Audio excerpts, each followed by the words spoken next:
Ibag pa more. Good morning. Good morning, Ibag. O, diba? The sunshine is clear sky tayo, guys. So, maagang kay ganda ng Martes holiday. Laba day. Naging hobby na natin ang paglalaba. Ayan o.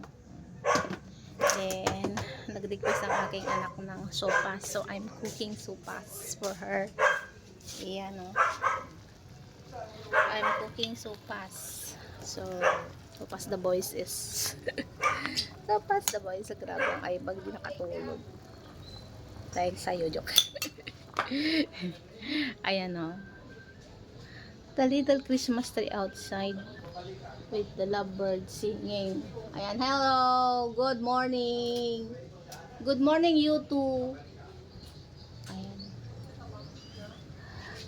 Yun lang, guys. Nabati tayo ng advance Happy New Year to all of you with the sunshines and the garden and the beautiful me. Joke. Joker ka, no? Lagi kong binibisita to kasi nakaka-relax. O, diba? Parang nasa province lang tayo. Very relaxing ang ating place. So, huwag pansinin ang ating bantis. Handis. Nakasabit. Ayan. Relaxing. Hindi kami polluted dito, guys. Kasi nasa looban kami. Malayo kami sa kalsada. So, kami lang maingay dito. Ayan, o. O, libre na ang chiko natin. Manungkit na pala ko dyan pang New Year. Panungkit na tayo. Tapos balikan natin to, baka na-overcook na siya.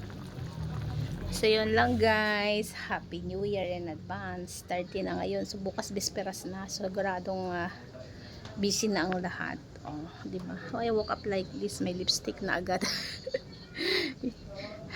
Grabing Ibag. So yun lang, guys. Maraming salamat sa lahat ng members, subscribers, new subscribers, old friends, Awaiti World. Sana di kayo magsawa.